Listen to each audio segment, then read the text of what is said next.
প্রথমত হচ্ছে যে আমাদের প্রিয় নেত্রী প্রায় দীর্ঘ 4 মাস পরে আজকে তার দুই পুত্রবধূ আমাদের বিএনপির ভারপ্রাপ্ত চেয়ারম্যান জনাব তারেক রহমানের সহধর্মিণী ডাক্তার জুবাইদা রহমান এবং আমাদের মরহুম আরাফাত রহমান কোকো ভাইয়ের সহধর্মিণী সহ বাংলাদেশের মাটিতে অবতরণ করবেন অল্প কিছুক্ষণের মধ্যেই। এবং আমরা যেটি আশা করি যে আমরা প্রিয় নেত্রীকে অভ্যর্থনা এবং বরণ করে নেওয়ার জন্য বাংলাদেশ জাতীয়তাবাদী দলের প্রত্যেকটি নেতাকর্মী এবং এদেশের সাধারণ মানুষ আজকে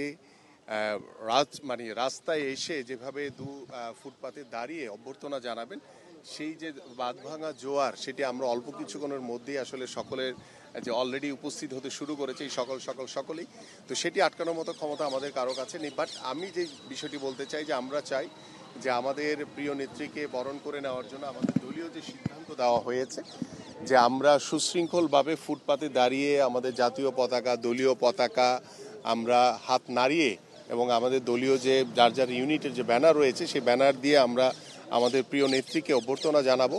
এবং সেখানে আমরা আশা করব যেহেতু এসএসসি পরীক্ষা রয়েছে আমরা যান চলাচলে যাতে কোনো বিঘ্ন না ঘটে সেই বিষয়ে আমরা ইতিমধ্যে আমাদের নেতাকর্মীদেরকে নির্দেশনা দিয়েছি যে আপনারা ফুটপাতে দাঁড়িয়ে আপনারা অভ্যর্থনা জানাবেন, কেউ দয়া করে কোনো রাস্তায় নামবেন না। বাট আমি আসার পথে যা দেখলাম যে ইতিমধ্যে যে প্যাসেঞ্জার তোলার জন্য যে বাসগুলি সচরাচর দাঁড়ায়, বিশেষ করে খিলক্ষেতে ইতিমধ্যে একটি যানজট তৈরি হয়েছে। তা আমি আশা করব যে যারা ট্রাফিক বিভাগের দায়িত্বে রয়েছেন তারা দ্রুত সময়ের ভিতরে এই যানজটটি যদি ক্লিয়ার করতে না পারে তাহলে কিন্তু ম্যাডাম নামার পরে যেই একটা চাপ পড়বে সেই চাপটা সামাল দেওয়াটা মুশকিল হয়ে যাবে।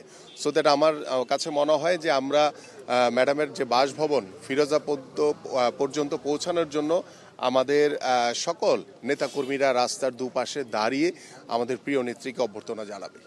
গত 4 মাস পূর্বে অসুস্থতা নিয়ে লন্ডনে গিয়েছেন এবং সেখানে চিকিৎসা শেষে আজকে আমাদের বাংলাদেশের মাটিতে ফিরে আসছেন। আমরা অত্যন্ত আনন্দিত, অত্যন্ত উদ্বেলিত, সারা জাতি আজকে জাগ্রত যে দেশনেত্রী বেগম খালেদা জিয়াকে বরণ করবে। এখানে একটি কথা আপনাদের মনে করিয়ে দিই, সেটা হলো আপনি জানেন এই দেশের মানুষের বিশ্বাস আস্থার জায়গা একটা, সেটা হলো জিয়া পরিবার, বেগম খালেদা জিয়া, তারেক রহমান। কাজেই সেই নেত্রী সুস্থ হয়ে বাংলাদেশের মাটিতে ফিরে আসছেন। এটার যে মানুষের বাঁধভাঙা জোয়ার আসবে সেই জোয়ার ঠেকানোর ক্ষমতা আমাদের বা কেউ নেই, কিন্তু আমরা অবশ্যই চেষ্টা করব বা করতেছি যে কোনোভাবে যাতে আমাদের সেই যানজটের সৃষ্টি না হয়। যেহেতু এখানে ইন্টারমিডিয়েট পরীক্ষা চলতেছে, আমরা সেদিকে দৃষ্টি রেখে আমরা দীর্ঘদিন নেতাকর্মীদের সাথে কথা বলতেছি, কাজ করতেছি, মিটিং করতেছি পর্যায়ক্রমে, যে যাতে সে ধরনের কোনো যানজটের সৃষ্টি না হয়। তো একটা কথাই সেটা হলো আস্থা এবং ভালোবাসার জায়গা জিয়া পরিবার, খালেদা জিয়া, তারেক রহমান, সেই জায়গা থেকে মানুষের বাঁধভাঙা জোয়ার আসবে আমি এটা বিশ্বাস করি। উজ্জীবিত অবশ্যই ম্যাডাম এই দেশের সবচেয়ে জনপ্রিয় নেত্রী, ম্যাডামকে দেখে যেরকম উজ্জীবিত হবে আমাদের পার্টির ভারপ্রাপ্ত চেয়ারম্যান জনাব তারেক রহমানকে দেখে উজ্জীবিত হবে। কারণ এই দীর্ঘ 71 সনের পর থেকে জিয়া পরিবারই কিন্তু বাংলাদেশকে সেবা দিয়ে যাচ্ছে। একসময় জিয়াউর রহমান দিয়েছেন, একসময় খালেদা জিয়া দিচ্ছেন, আগামী দিন ইনশাআল্লাহ তারেক রহমান দিবেন। কাজে মানুষের আকাঙ্ক্ষার জায়গাটা অনেক বড় এবং সেই আকাঙ্ক্ষার জায়গাটা আমাদের পার্টির ভারপ্রাপ্ত চেয়ারম্যান জনাব তারেক রহমান পূরণ করতে পারবেন, এটা জনগণ বিশ্বাস করে। যার কারণে কিন্তু জনগণ তারেক রহমানপুরে বা বিএনপির এভাবে ঝুঁকে পড়েছে। ভাই আমরা খুবই আনন্দিত। আমরা সিলেট মৌলভীবাজার জেলা থেকে আসছি। আমি সদর উপজেলা বিএনপি সাধারণ সম্পাদক। আমরা দীর্ঘ 15-16 বছর পরে এই প্রথম আনন্দের সহিত ঢাকাতে আসতে পারছি, কারণ আমরা এইভাবে আসতে পারি নাই। কোনো ব্যানার নিয়ে দূর কথা, আমরা তো ট্রেনে উঠলে আমাদের মোবাইল চেক করা হতো। আজকে আমরা এই ফেসিবাদ পরে আজকে খুব আনন্দের সহিত আমাদের নেত্রী দীর্ঘ 4 মাস পরে চিকিৎসাধীন পরে আজকে সুস্থ হয়ে আমাদের মাঝে আসছেন। আমরা খুব আনন্দিত এবং আমরা ওনাদেরকে অভিনন্দন শুভেচ্ছা জানানোর জন্য আমরা সিলেট মৌলভীবাজার থেকে এখানে আসছি। এইটা তো অবশ্যই আমরা চাই, মেলা রাজনীতি শক্তি হইতে, এটা তো আমরা চাই। আজকে খুব আনন্দ, খুব ভালো লাগতেছে। দীর্ঘ 16 বছর পর আজকে আমরা মন খুলা মনে মাত্রামার দাম আজ দাঁড়াইতে পারছি, এটা লাগে আমরা খুব আনন্দ। আমরা 4 মাস পরে নেতৃত্ব দেখবো আর আনন্দ। ধন্যবাদ আপনাকে। আসলে আজকে এক ঈদ আনন্দের মতন উৎসব আনন্দ হয়েছে। যেহেতু 16-17 বছর পরে জুবেদা রহমান আমাদের মা জননী খালেদা জিয়া চিকিৎসা শেষে 16 বছর চিকিৎসার বাইরে যাইতে পারেন না, এটাই আমাদের আনন্দের বিষয় যে চিকিৎসা শেষে শান্তিপূর্ণভাবে আমরা আনন্দ উৎসবে বহন করতে পারছি। এই বলে আমরা আনন্দ উৎসব করতেছি। আমাদের দেশ মাতাতে খালেদা জিয়া দেশে চিকিৎসা শেষে আসতে পারছেন। 15-16 বছর আমরা নির্যাতিত, মাঠ পর্যায়ে কর্মী পর্যন্ত নির্যাতিত, আমাদের দেশমাতাও নির্যাতিত, দীর্ঘদিন খারাপ বুক পরে বিদেশে সুচিকিৎসার লাগিয়ে গেছেন। এটি আমরা বড় আনন্দ, আর কিছু পাওয়ার নাই। ভাই অনেক ভালো লাগছে। আপনারা জানেন বিএনপির চেয়ারপারসন, সাবেক 3 বারের প্রধানমন্ত্রী বেগম খালেদা জিয়া বিগত স্বৈরাচারী সরকার শেখ হাসিনার আমলে অনেক নির্যাতনের শিকার হয়েছেন।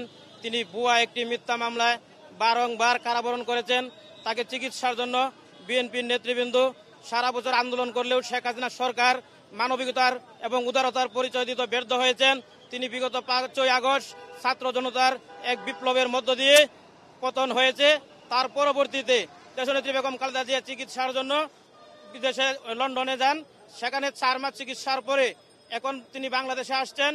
সারা বাংলাদেশের জনগণ তার জন্য উন্মুক্ত হয়ে আছেন। তিনি এবং আপনারা জানেন বিএনপির ভারপ্রাপ্ত চেয়ারম্যান জনাব তারেক রহমান, তার সহধর্মিণী ডাক্তার জুবাইদা রহমানও দীর্ঘ 17 বছর পর দেশে আসছেন। মূলত ডাক্তার জুবাইদা রহমানের কারণেই আজকে সারা ঢাকা শহর, বাংলাদেশ গ্রামে গঞ্জে একটা উৎসবের আমেজ বিরাজ করছে।